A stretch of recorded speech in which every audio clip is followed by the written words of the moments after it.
Hey, what's going on, everybody? It's the Streets of Gold, and we're here to talk 49ers. We're here to talk the draft. We're here to talk round one. We're here to talk a little bit of round two. We're here to talk all things 49ers football, and I'm excited. You got to be excited. Everyone's got to be excited. We're inside of 2 weeks away from the NFL draft, and there's so much speculation. There's so much excitement and hype going on with every team right now. I feel like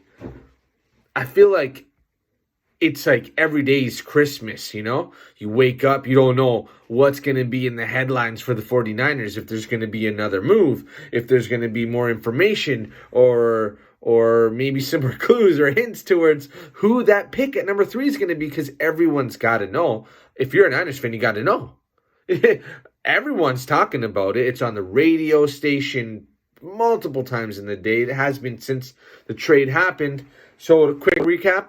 We moved from 12 to 3, and we're looking at a franchise QB. Looks like Lawrence is going 1. Looks like Wilson's going to go 2. But I don't even know if that's even a lock. Like, let's be honest. Is it a lock? It's been Lawrence and Wilson the whole time. I mean, Lawrence and Fields. 1 and 2. 5-star recruits out of high school. And now all of a sudden, Zach Wilson comes on the scene. He flashes. Everyone says he's got that Patrick Mahomes swagger. And people are getting overhyped. And I think he's going to get picked too high. And people will say Mac Jones shouldn't be picked at number 3.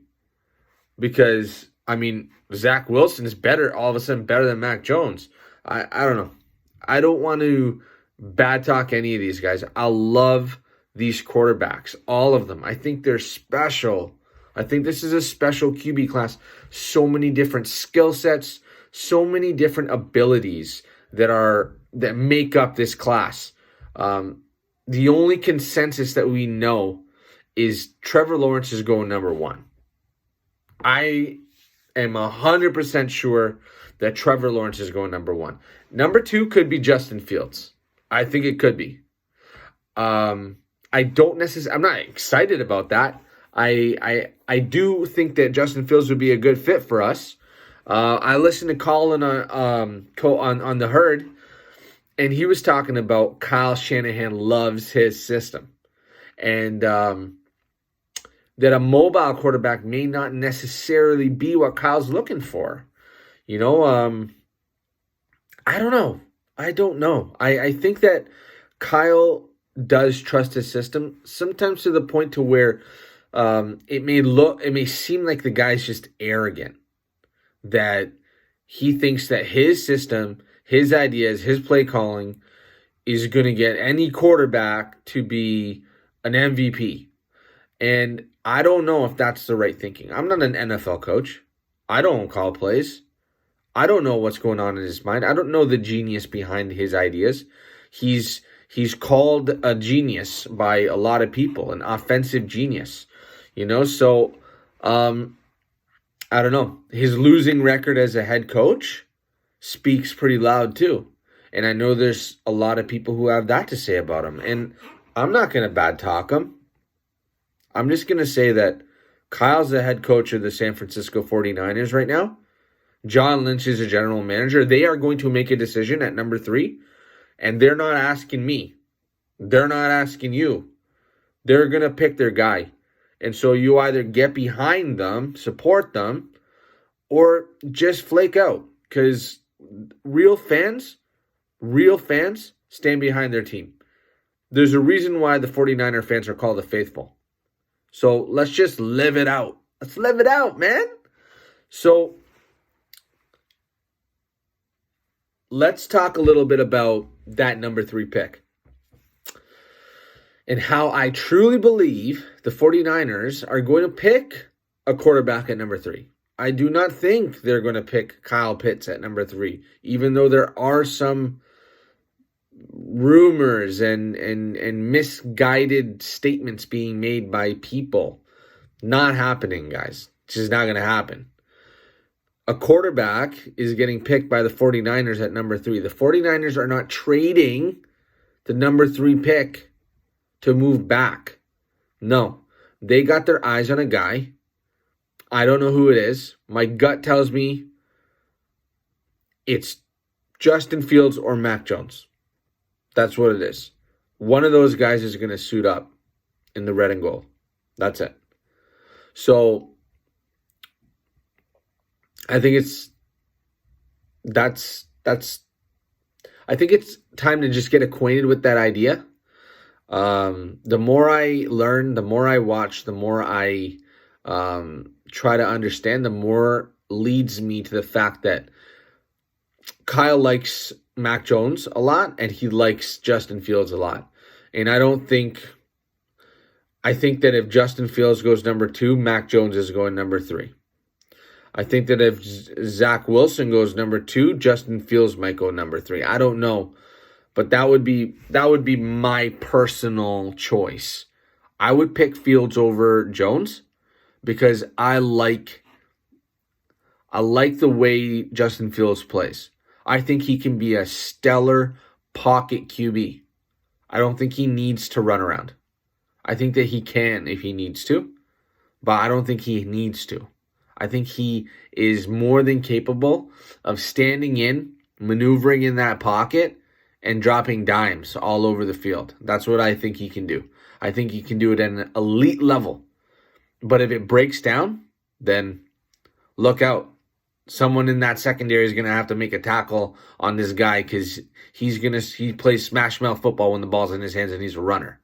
So I like him a lot as a prospect. I do. I really like Mac Jones too. I think Mac Jones is a really, really smart quarterback. I think he has the processing system to run Kyle's offense at an elite level. I think he's an MVP conversation kind of guy after he gets acquainted with the system. I think he's that caliber. I think that his timing on throws is very underrated. I think that his accuracy is completely tied to his timing. His ability to process, make the decision, and put the ball where it needs to be. Period. And I don't see the other quarterbacks doing that as well as him. He has the edge on everybody in this class when it comes to that. So yeah, you know what? He's not going to take off for 40-yarders and run around the field. No, he's going to win the game from the pocket like the greatest of all time did. Period. Joe Montana, yeah, he rolled out here and there, but he was a pocket quarterback. Let's face it. Okay? 49er fans. What do we want? We want to be entertained? Or do we want to win? Do we want to win? I want that W. I don't care what it looks like. I don't care if it's that stalemate, Tom Brady, boring Patriots, underneath throws, checkdowns, screens, tight ends, and then play action, big shots. I don't care what it looks like. But I want Lombardi trophies. I want Super Bowl championships. I want to celebrate and watch our team start another dynasty here. And this dynasty takes us, let's get to 10 Super Bowls. We're going for 6 right now. Quest for 6. But we get the right guy here. Next thing you know, it could be the quest for 10. And that's what matters at the end of the day. So that's what I want to really focus my ideas on when it comes to getting that QB. So, like I was saying with that number 3 pick, I do believe we're picking a quarterback on that spot. I don't think there's anything else going on behind the scenes. I think that we're going to stick and do a solid to one of those prospects, bring them in, and hopefully win a lot of games. So Jimmy is the big question mark in this. I think that if you bring a quarterback in, I think he needs to play. Pick him at 3, I think he needs to play. Unless they're looking at a project kind of guy like Trey Lance who has a ceiling, the arm talent. I don't know a lot about Trey Lance. I've heard some really positive things said about him. I'm not going to be angry or upset if we draft him. I'm going to wish him well, cheer him on, and do the right thing as a fan. But I think that Jimmy needs to be traded. I think that the signing of Nate Sudfeld, I don't know how to say his name, but Nate, and we have Josh Rosen back there, who really is nothing. We don't really know what Josh Rosen is. He hasn't really proven himself to be anything yet, but you don't know. Maybe Kyle and Richie can work with him and get him to be a decent backup. And then we got Josh Johnson, which I think Josh Johnson's not going to be on the roster come week 1. So I think the QB is going to be there. I think Jimmy's going to have to get traded. Now, my hope is that there's a trade scenario. So let's talk a little trade scenario right now. Here we go. New England, you are on the clock. So I think Bill Belichick is got someone, he's got 4 or 5 guys, okay, that he has circled. If those guys are on the board at 15, we take them. We pick our guy. No problem. But if none of those guys are there, Bill's going to want to move back. Okay? He likes to trade back. He's done it several times in the past. I could see him doing it again. Okay? So, someone's going to offer Bill Belichick some picks to come up to 15. He can slide back. The 49ers step in. They offer Jimmy Garoppolo. They offer Jimmy and a 3rd round pick and a 5th round pick to move to 15.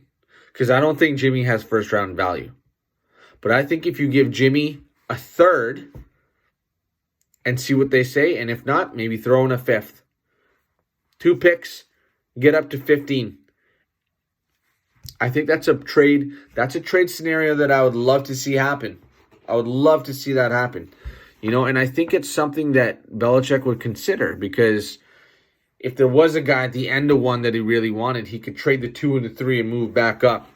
He still gains a 5th rounder out of the deal, and he has his quarterback. And I think Jimmy slides right back into that system with Josh McDaniels there, and I think he plays well. I think he does well back in New England. I think they welcome him back. I think that he probably stays healthy and has a great run over there. Like, it wouldn't shock me, Like, that's the way that things go. And I wish Jimmy well. No hard feelings against Jimmy. I think Jimmy did the best he could. And unfortunately, injuries just plagued. So, yeah, I think that's a scenario that I would love to see happen. The other scenario I'd like to see happen is if we don't get to 15, but we trade Jimmy for a 2nd rounder leading up to the draft or on draft night.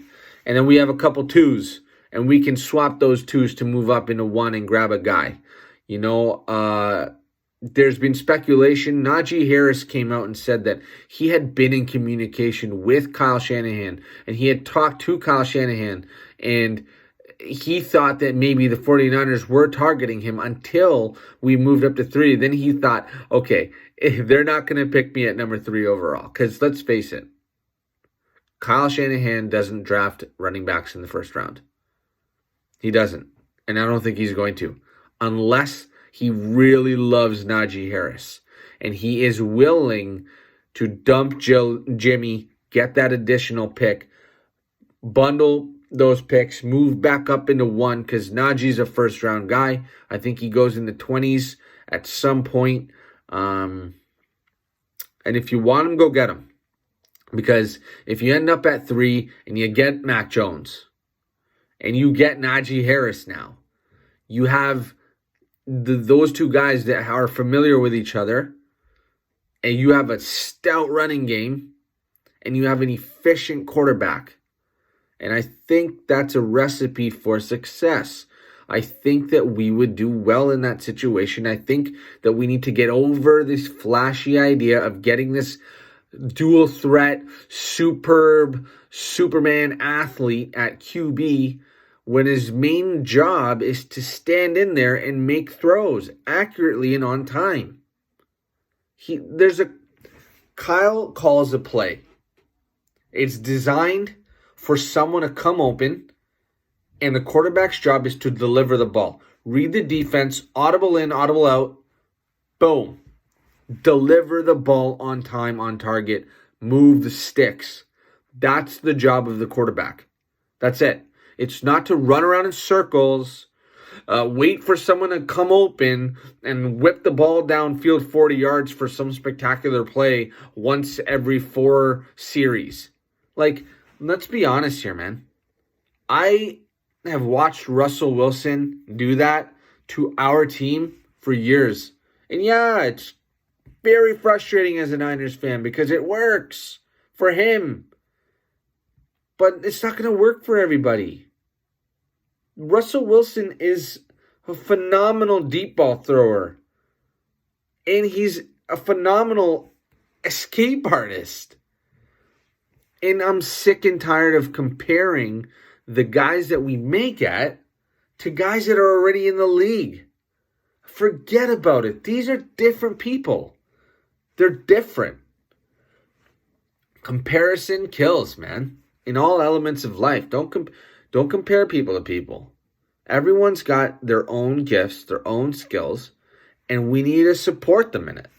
So those are a couple trade scenarios that I see.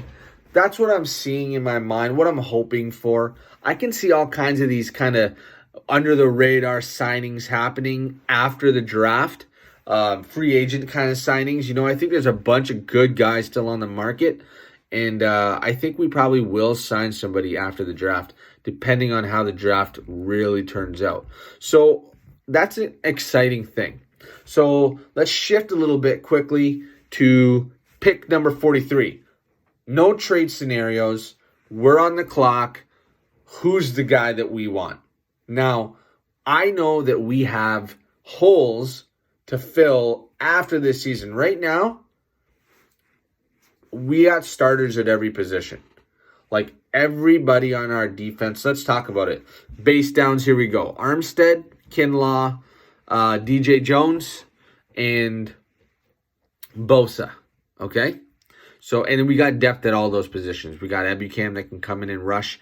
D Ford's there. I think he'll get healthy. I think he'll contribute. Zach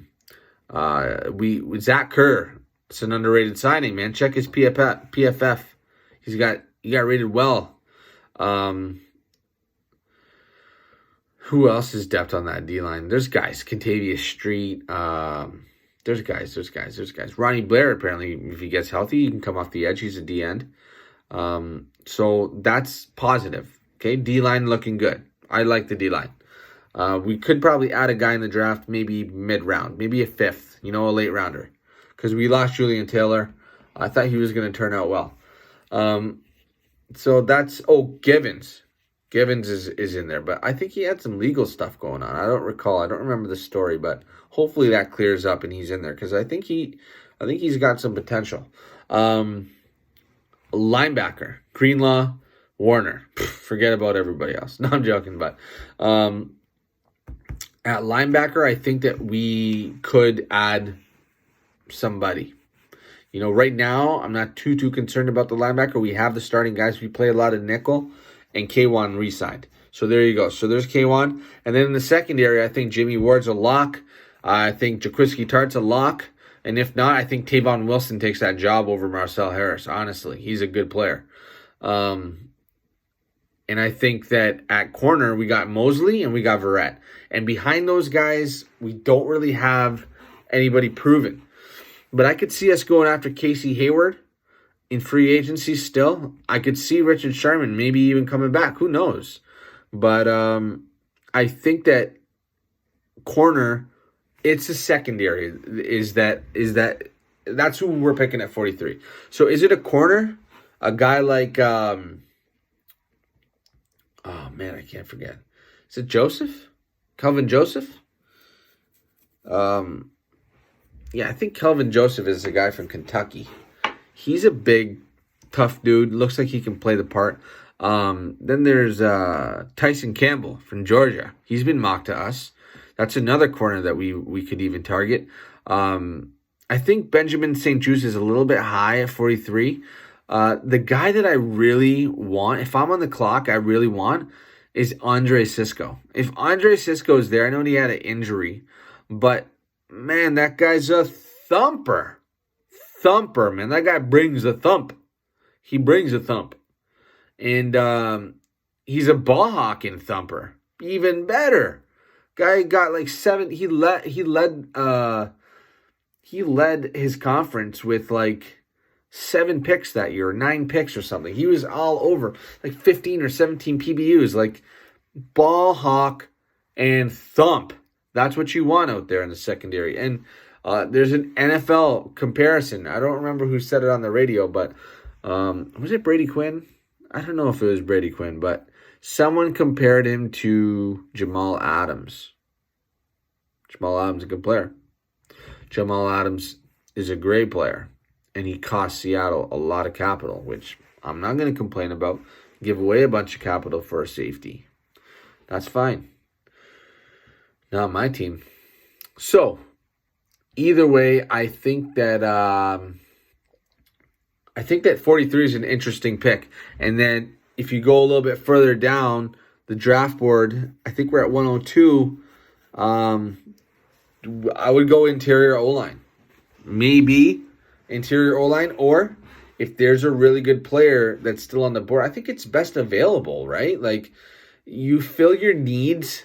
We filled our needs in free agency, and now I think it's best available. After number 3, it's best available.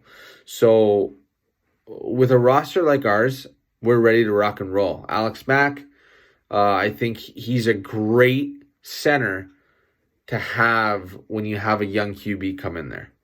And then, Trent on the outside protecting him, McGlinchey.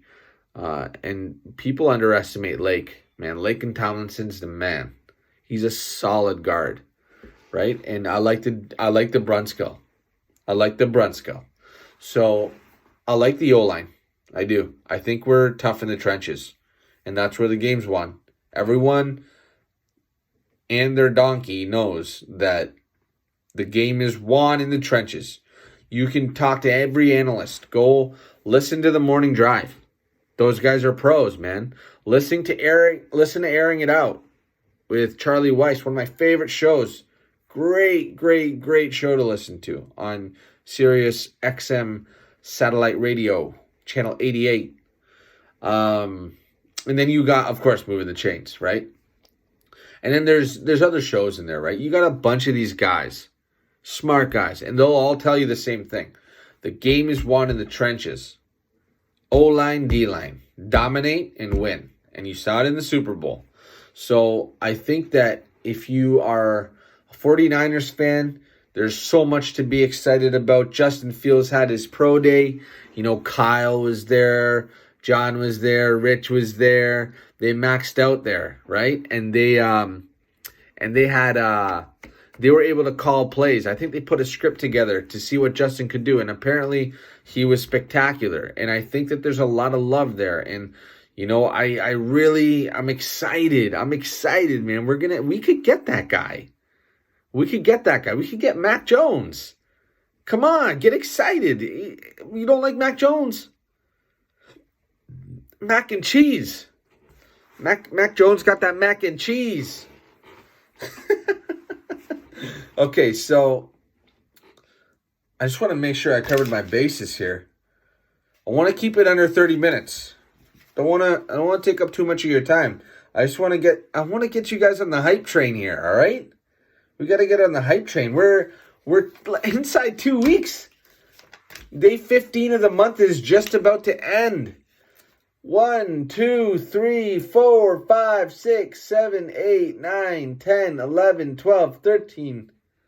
13 days. 13 days. All right. Pros and cons of Justin Fields. We don't need to talk about that. There's a lot of pros, and there's less cons. Mac Jones is a smokescreen. Was Mac Jones a smokescreen? Ooh, I don't know. And I just don't know. Like I said, I don't know. Oh yeah, I read an article about Mac Jones being a surgeon. That's pretty cool. Surgeons are smart. A lot of Jerry Rice had some love for Justin Fields, though. See that video, everybody? What about Peter Schrager? Trust these colors. I'm not wearing my Niners gear right now, but oh, I got some trade ups here. Oh, we signed a safety, right? We signed a safety in the offseason. Melifonwu. His brother's in the draft. Could you imagine? Brothers. Pair them together. Get it done. So, I think I covered what I wanted to talk about tonight. Still just hyped up, right, about what's going to happen. So what I want to do is I really want to challenge everybody to ask some questions. Subscribe to my page. Like my page. Get involved. 49er fans, football fans. Let's talk some football. I'm always in to talk ball. And I'm so intrigued by what's going on around the league. Aldon Smith signing with Seattle. Come on, man. That's okay. I'm not too concerned about that, to be honest, because he's not beating Trent Williams. So, and yeah. Anything else going on? I wonder if Le'Veon Bell's a good fit. I wonder. Anybody got any takes on that? What about Todd Gurley? A couple vet guys. I don't know. They're still young. They got something in the tank. I would go Gurley. Why not sign Todd Gurley? I don't know. His knee, yeah, but you know what? He's not going to be an every down back. Not in our system. No one is. Right? Raheem's going to take the top off. You got Gurley in there, and then you got Wilson. I mean, that's a good three-headed monster. It's my opinion that you can draft a guy. Get him in there, get him his reps acquainted, and see what he can do later. Hasty's still there. I don't know. Running back's not a real high priority for us, I don't think. Especially if you bring in a guy like Gurley, he'd probably come in for the minimum. He said something in the offseason about Niners. He did. He mentioned it. Look it up. Yeah, that's about it for tonight. So, like I said, subscribe, like, get on the hype train, baby. It's 49er time, and we're coming back for that Super Bowl title. Have a great night. Thank you for your time. God bless.